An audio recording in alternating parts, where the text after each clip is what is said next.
Retornamos agora então para o último bloco da nossa segunda semana sobre temas controversos do direito de família. E pensando numa proposta então um pouquinho diferente, eu resolvi trazer como encerramento desses nossos encontros uma ideia, uma sugestão e um convite para um fundamento que a gente possa estar utilizando nas nossas demandas no direito de família. E por que eu digo isso? Porque na maioria dos casos que nos são apresentados, eles não são tão objetivamente, a gente consegue enquadrar ele numa lei específica, ou a gente consegue achar muitas jurisprudências daquele caso. Então, quando a gente vai fundamentar, muitas vezes a gente acaba ficando meio adstrito e meio, limitado a aquelas previsões, e a gente acaba não conseguindo, às vezes, explorar um pouco mais o que a gente tem de possibilidades para os nossos argumentos. Então, por isso que eu trago para vocês essa possibilidade e esse convite, porque exige uma leitura até um pouquinho maior, porque acaba sendo algo que não é muito comumente utilizado e nos exige uma leitura um pouquinho maior. Então, a gente não vai conseguir trabalhar de maneira extremamente aprofundada, mas é mais para uma provocação, para a gente pensar nessa possibilidade e do quanto ela pode nos favorecer em muitas situações, se a gente conseguir compreender ela de uma maneira positiva. E por que todo esse enredo? Porque quando eu falar o tema, vocês vão ficar pensando, não, como que eu vou falar sobre isso, Mas eu vou tentar ajudar vocês, eu acho que juntos a gente consegue chegar num denominador comum e favorável ao que a gente precisa. Então, a minha proposta é nós pensarmos no princípio da solidariedade, não se assustem, mas é sim possível, no direito das famílias. Então, eu vou trazer alguns elementos para vocês. Eu tentei nos slides trazer bastante conceitos, até para que depois vocês possam utilizá-los quando vocês precisarem. Então, acabei tentando trazer subsídios até para orientá-los nesse sentido e ajudá-los. Então, só para a gente então focar o princípio da solidariedade nas famílias, eu acabo trazendo num primeiro momento como que a gente consegue fazer essa vinculação com a família, Então, sempre lembrando que a família em si, ela está constitucionalmente protegida, mas a gente tem que sempre lembrar desse lugar indispensável e de realização da pessoa humana.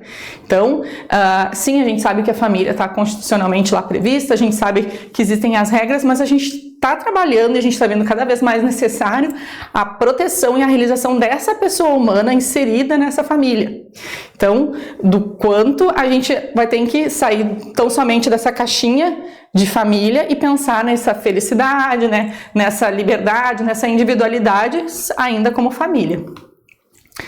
Ainda seguindo na questão de família, eu trago para vocês um outro conceito que vem ao encontro da questão de como a gente pode usar o princípio da solidariedade quando necessário. Então, a vida familiar amparada por segurança jurídica seria o ideal, pois o Estado se encontra preocupado com a própria existência. Tendo a família como sua base, seu pilar de sustentação, sua própria vida, a menor porção da sociedade está dentro de um lar, Então, necessário e importante essa convivência pacífica, segura de seus membros.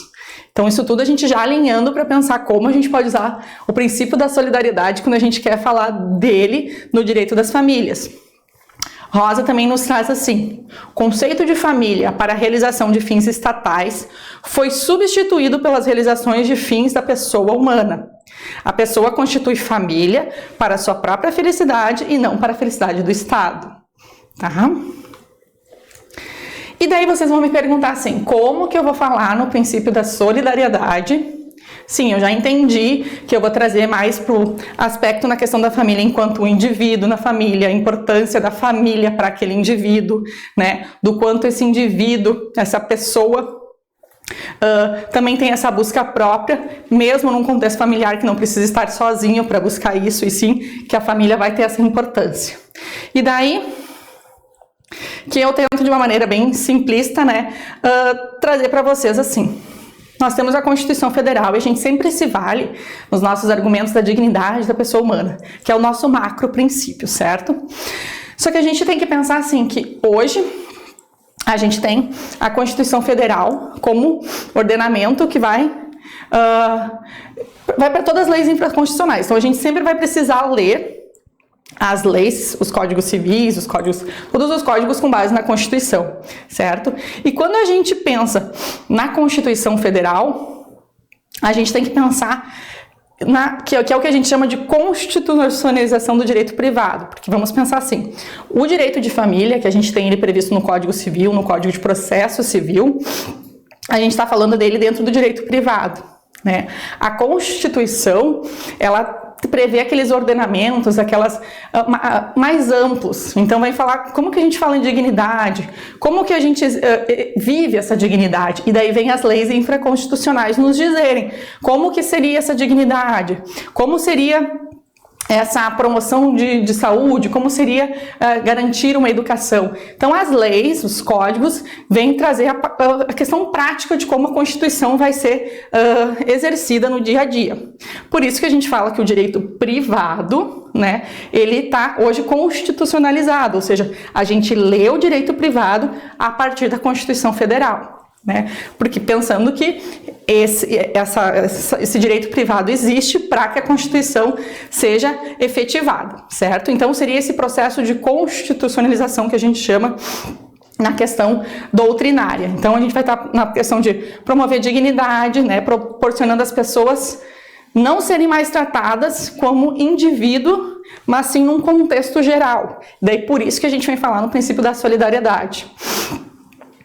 A força da Constituição passou a vincular, isso é só para contextualizar e vocês terem fundamento, os direitos fundamentais às pessoas nas suas relações interpessoais, tá? Então a gente tem essa vinculação hoje, ela é necessária para que a gente possa estar promovendo o princípio máximo, que é a dignidade, e que daí vem os outros, inclusive o princípio da solidariedade. No Brasil, o campo de efetivação dos direitos fundamentais é por meio do judiciário. Como nós falamos nos casos antes, quando a gente fala do papel do juiz, a gente vê que muitos dos direitos que às vezes acabam não sendo respeitados ou acabam não sendo concretizados, a gente conta com o poder judiciário para que isso aconteça. Certo? E acontece, e a gente também viu antes uma situação específica, de muitas vezes os princípios colidirem. E como a gente vai decidir qual princípio que vale ou qual princípio que não vale? Né? Um não vai anular o outro, mas um vai sobrepor ao outro dependendo da situação. Então, como que a gente vai poder falar de um princípio à saúde ou de um princípio da manutenção do convívio, né, entre pais e filhos? Então, essa colisão tem que ser analisada e como a gente pode fundamentar isso nas nossas peças, né? Então, entre os princípios serão sopesados interesses conflitantes e por isso que a gente conta daí com o poder judiciário para essas situações. E isso tudo para a gente entender que a Constituição, como sendo o ordenamento jurídico que vai reger todas as outras situações, né, todas as outras leis infraconstitucionais e código, e sempre lembrando que a Constituição, a gente tem lá no artigo 3º dizendo assim, o objetivo da Constituição Federal é constituir uma sociedade livre, justa e solidária. A partir desse, quando a gente fala desse solidária, que a gente pode contar com o princípio da solidariedade para as nossas demandas e para as situações que a gente tem no direito de família, assim como todos os outros direitos, mas aqui a gente foca no direito de família. Então, a partir desse processo de constitucionalização, né, que a gente, de maneira bem sucinta, viu, as pessoas, elas estão todas vinculadas aos direitos fundamentais, inclusive nessas relações interprivadas. Então, eu não posso deixar de exercer o que prevê a Constituição Federal, que nos diz sociedade livre, justa e solidária. Então, havendo conflito, né, a procura das pessoas para tentar solucionar essa situação vai se dar pelo Poder Judiciário, como a gente falou na questão da importância do papel do juiz nessa situação. E existem várias possibilidades de a gente tratar esse litígio, né, sempre pensando assim, conflito é quando a gente tem uma discordância e a gente não levou isso ainda ao Poder Judiciário. Quando a gente acessou o Poder Judiciário, então a gente está falando num litígio, só para a gente pensar nas nomenclaturas. Então, quando a gente fala no tratamento dos litígios, ou sejam, situações que já estão no Poder Judiciário, a gente tem a questão da arbitragem, da conciliação, negociação, mediação, que vocês já devem ter visto na disciplina específica, como formas apresentadas para tratamento dos litígios. tá? O que existem posicionamentos favoráveis e contrários, trago aqui para a questão de formação de opinião crítica, que acordos em litígios não ultrapassam um percentual de 18%, sendo que desses casos ainda surgem outras demandas, pois que as pessoas não aprenderam a evitar a formação do conflito, ou seja, antes do que foi posto no Poder Judiciário, a ponto de serem gestoras das suas ações quando diante de diferenças com as outras pessoas. Então, o que a gente tem, eu trago ali a partir de Salles e Rabelo, é essa cultura do conflito, que a gente tem isso perpetuado por gerações, né, em todos os campos, questão profissional, dos litigantes, né. Se a gente pensar na nossa própria formação nas faculdades, a gente não trabalha na questão de prevenção do conflito. Nós, enquanto operadores do direito, a gente é ensinado e a gente estuda como resolver aquela situação, mas muitas vezes a gente não acaba se dando conta que a gente não resolve o problema, e sim aquela situação. Então, uma das situações daquele problema a gente resolveu naquele processo, mas geram tantas outras. E como eu vou fazer isso, né? Por quê? Porque a gente não tem essa cultura, né? A nossa cultura hoje, que a gente tem trazido por gerações, é essa cultura do conflito. Então, a gente acaba trabalhando com ela de uma maneira já posta na nossa sociedade.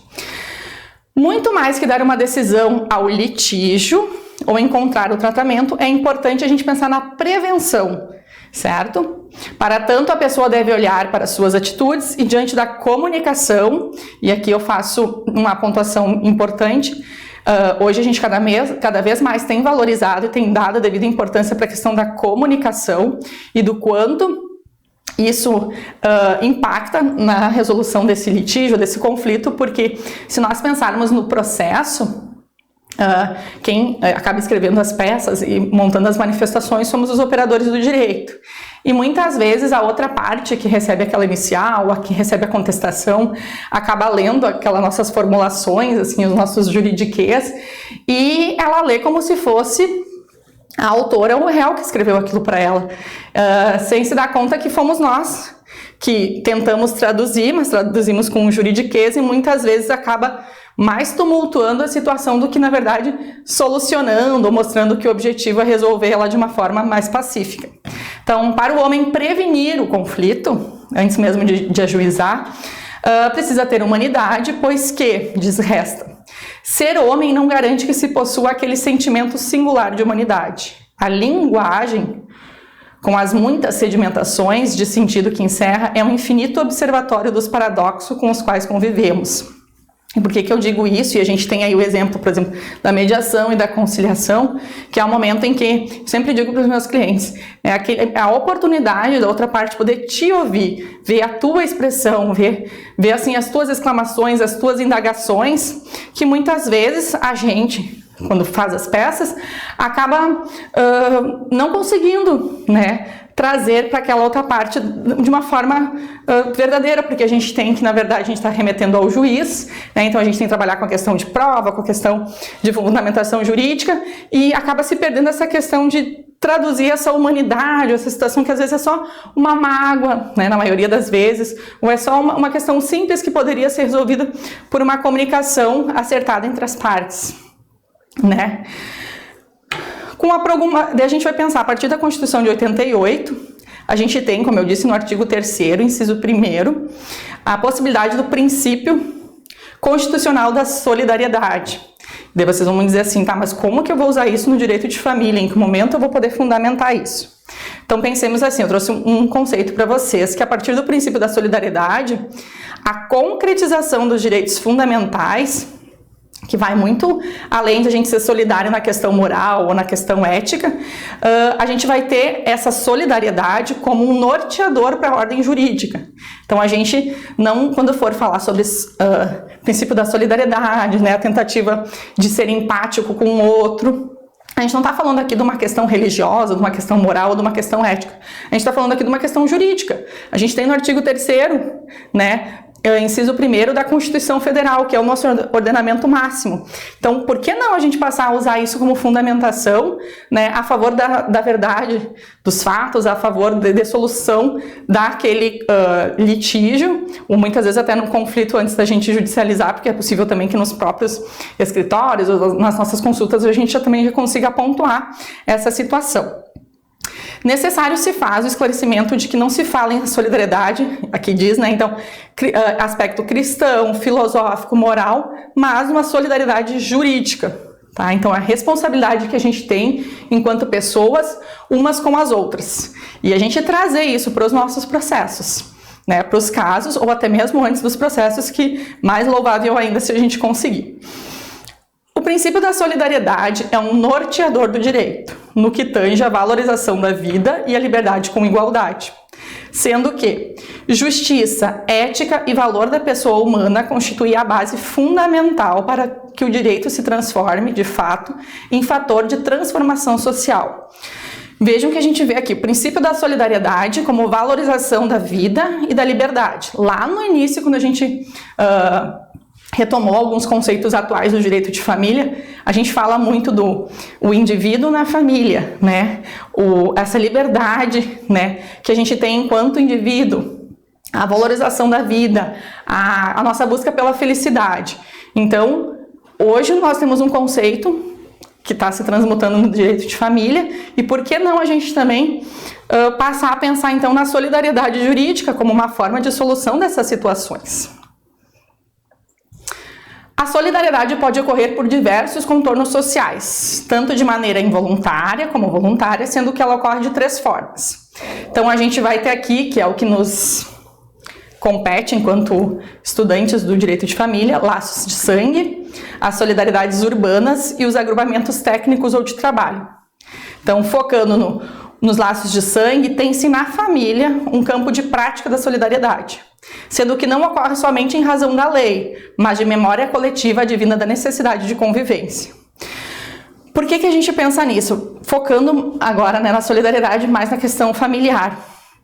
Para a gente pensar que a gente vive em sociedade e isso nos exige uma boa convivência, nos exige respeitar as leis, enfim.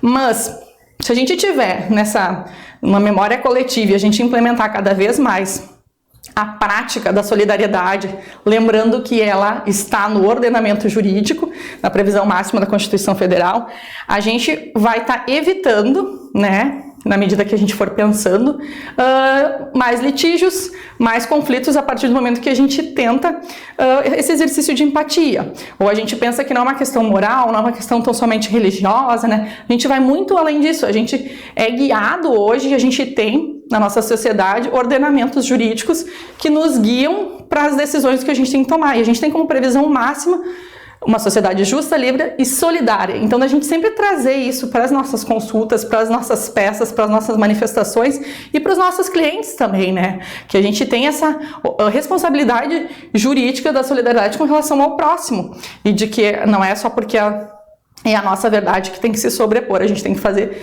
essa ponderação também.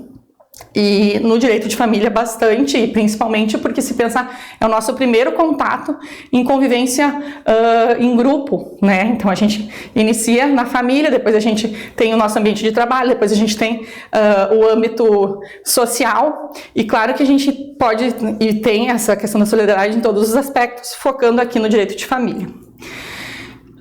A gente tem uma divisão da família moderna em direito matrimonial, direito de parentesco e direito assistencial. No matrimonial, a gente vai ter questões pertinentes à questão pessoal e patrimonial, para a gente pensando como a gente pode aplicar o princípio de solidariedade. No direito de parentesco, a gente já estudou que ele não está se limitado à questão de laços sanguíneos, né? E na questão assistencial, o aspecto vem perdendo a sua função, demonstrando isso através do papel que a Seguridade vem desempenhando ao ofertar amparo a pessoas na velhice, não necessitando ser mais só um ato de família. Então, como a gente tem transmutado e tem alterado aos pouquinhos esses conceitos e como a gente pode usar isso de maneira a traduzir cada vez mais a realidade no âmbito jurídico. E qual é a responsabilidade, então, de nós, enquanto família moderna, né?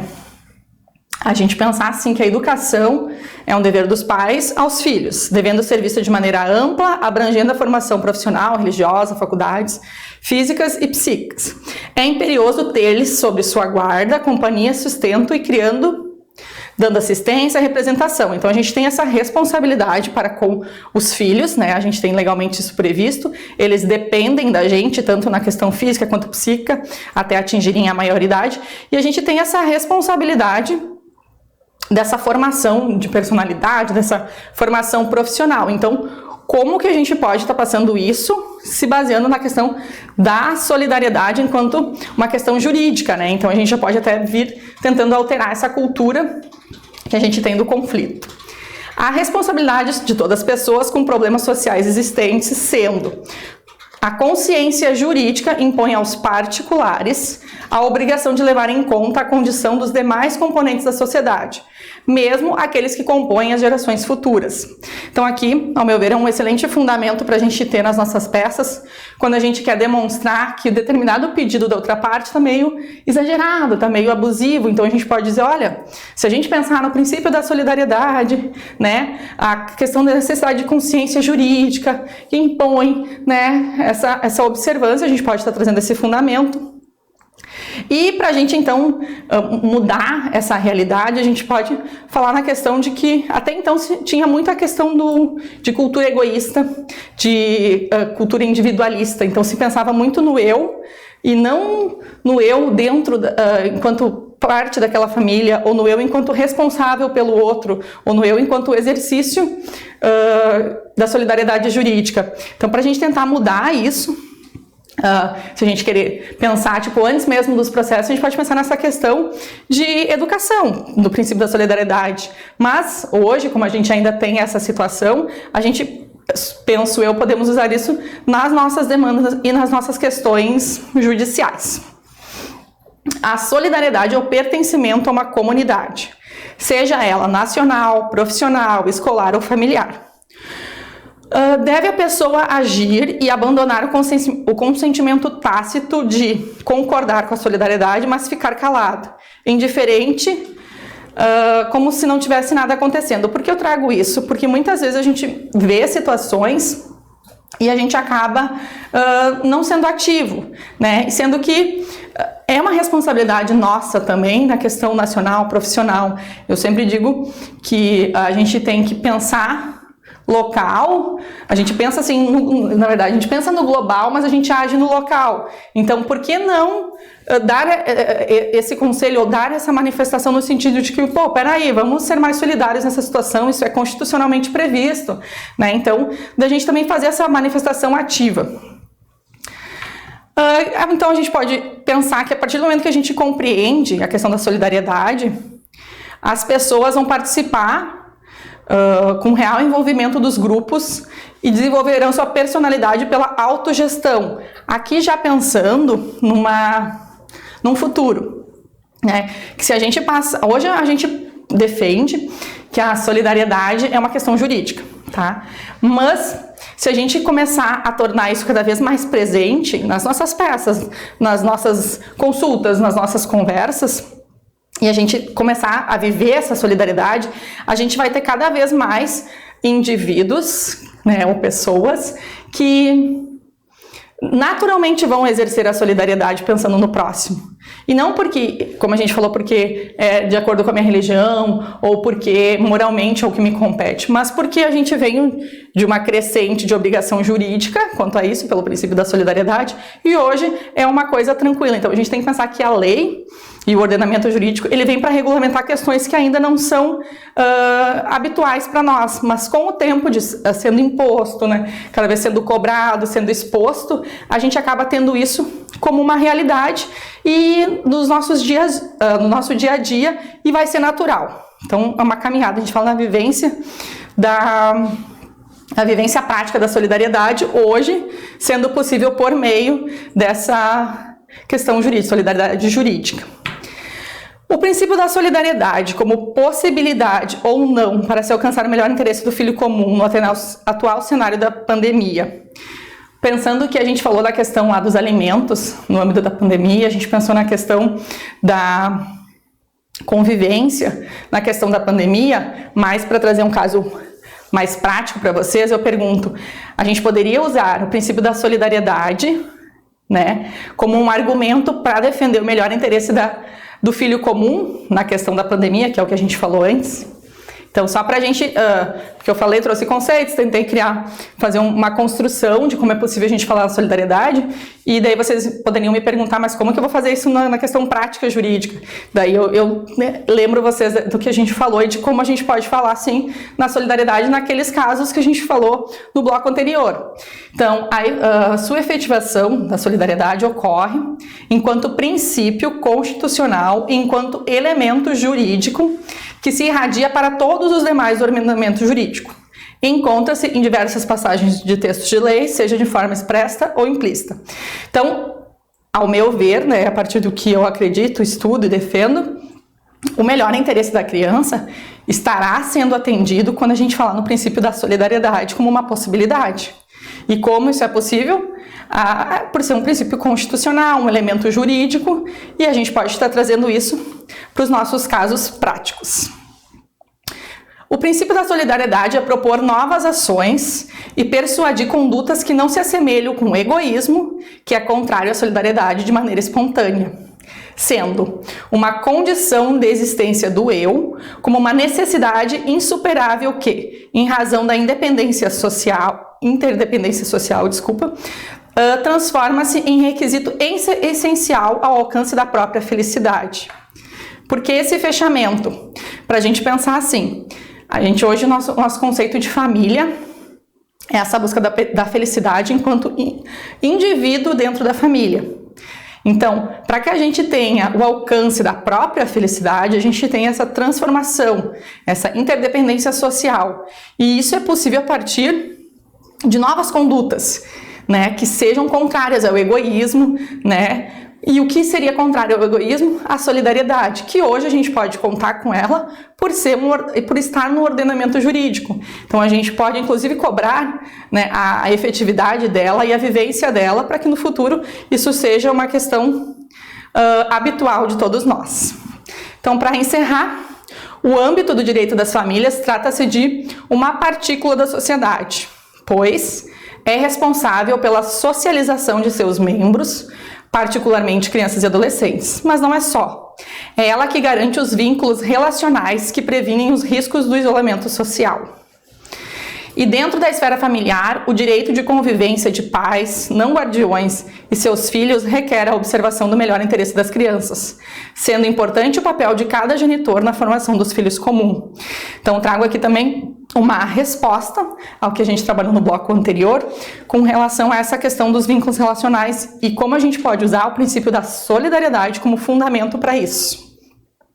E assim, então, encerro essa sugestão de fundamento para os próximos casos de vocês, focado no direito de família, para que a gente possa ampliar os nossos horizontes e a gente poder falar de outros princípios além daqueles que a gente já conhece e também sempre estar buscando novos estudos e novas formas. Eu vou estar disponibilizando para vocês alguns textos assim que trabalham essa questão, que é uma questão nova, não é algo tranquilo. Muitas vezes vocês vão ver que às vezes não são bem interpretadas os nossos pedidos com essa base, mas eu penso que é um caminho e a gente consegue com uma fundamentação trazer o que a gente precisa de melhor para os interesses dessas crianças, para o melhor interesse dessas famílias.